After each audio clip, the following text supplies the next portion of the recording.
एक भूले हुए जंगल के बीचों बीच, जहां ऊंचे ऊंचे पेड़ आसमान को छूते थे और लताएं पन्ने के पर्दों की तरह लटकती थीं, आन्या और केल नाम के दो बच्चे रहते थे। हालांकि वे केवल 10 वर्ष के थे, वे कोई सामान्य बच्चे नहीं थे। आन्या ने अपनी उग्र भावना और असीम जिज्ञासा के साथ जंगल के किनारे से परे रोमांच का सपना देखा। शांत और विचारशील केल के पास ऐसी बुद्धिमत्ता थी जो उसकी उम्र को झुठला देती थी। एक चिलचिलाती दोपहर में जब उन्होंने एक छिपी हुई जगह का पता लगाया तो जमीन कांपने लगी। जंगल की गहराई से एक दृश्य उभरा जिसने उनकी सांसें रोक दी। डायनासोरों का एक झुंड, लंबे समय से भूले हुए शानदार जीव। अन्या का दिल उत्साह से धड़क उठा। डायनासोर! असली जीवित डायनासोर! लेकिन केल की भौं चिंता से सिकुड़ गई। ये अपनी सोते समय की कहानियों के सौम्य दिग्गज नहीं थे। ये डायनासोर उत्तेजित थे, उनकी आंखें भूख से चमक रही थीं। अचानक एक राक्षसी ट्राइसेराटॉप्स ने हमला किया। उसके सींग सूरज की रोशनी में चमक रहे थे।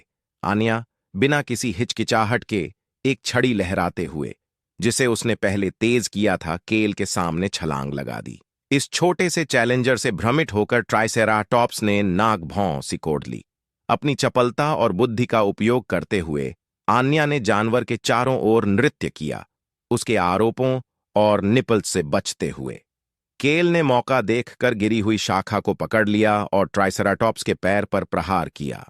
डायनासोर दर्द से कराह उठा, क्षण भर के लिए विचलित हो गया। उसी पल आन्या को एक खुलापन नजर आया। एड्रेनालाइन के उछाल के साथ उसने खुद को ट्राइसेराटॉप्स की पीठ पर लाद दिया और अपने अस्थायी भाले को उसकी खाल में घुसा दिया। डायनासोर गुस्से में दहाड़ने लगा, बेतहाशा हिनहिनाने लगा। आन्या ने कसकर पकड़ लिया, उसकी उंगलियां तनाव से सफेद हो गईं। लेकिन आन्या अकेली नहीं थी। अन्य डायनासोरों ने हलचल को भांपते हुए अपना ध्यान संघर्षरत लड़की की ओर लगाया।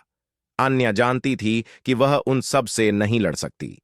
हताशा भरी चीख के साथ उसने केल से भागने का आग्रह किया। झिझकते हुए केल ने आज्ञा का पालन किया। वह आन्या को नहीं छोड़ेगा, लेकिन वह जानता था कि उसे मदद लेनी होगी।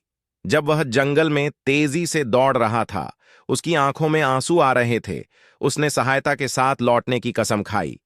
इस बीच आन्या ट्राइसेराटॉप्स की पीठ से चिपक गई, क्योंकि वह झाड़ियों से टकरा रहा था।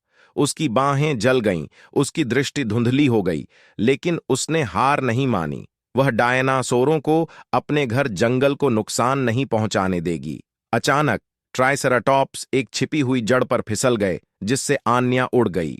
वह जोर से उतरी। दुनिया उसके चारों ओर घूम रही थी। स्तब्ध और घायल होकर वह अभी भी लेटी हुई थी, सबसे बुरे की उम्मीद कर रही थी। लेकिन सबसे बुरा कभी नहीं आया। इसके बजाय हवा में एक गगनभेदी दहाड़ गूंज उठी, जिसके बाद डायनासोरों की भयानक तुरही गूंज उठी।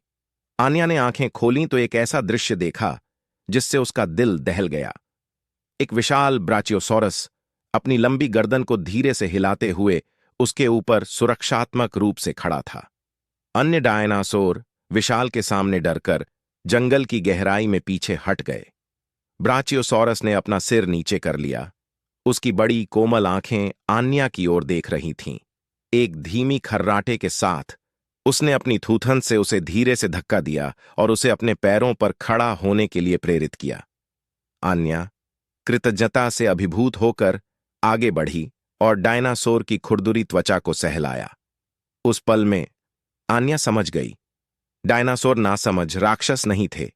वे अन्य प्राणियों की तरह जीवित रहने की कोशिश करने वाले प्राणी थे, और शायद, बस शायद, इंसानों और डायनासोरों के लिए सद्भाव के साथ सह अस्तित्व का एक तरीका था।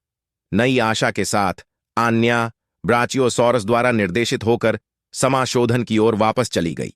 वहां उसने केल को पाया, जो ग्रामीणों से घिरा हुआ था, जो उसकी उन्मत्त प्रार्थनाओं का अनुसरण कर रहे थे। जैसे ही आन्या की बहादुरी और सौम्य दानव की खबर फैली, जंगलवासियों के लिए एक नया अध्याय शुरू हुआ। डर समझ में बदल गया और नाजुक शांति की दिशा में अस्थायी कदम उठाए गए। आन्या और केल डायनासोर के साथ अपनी मुठभेड़ से हमेशा के लिए बंध गए। दो दुनियाओं के बीच राजदूत बन गए। उनका साहसिक कार्य साहस, करुणा और अप्रत्याशित दोस्ती की शक्ति का एक प्रमाण है जो सबसे असाधारण स्थानों में खिल सकता है।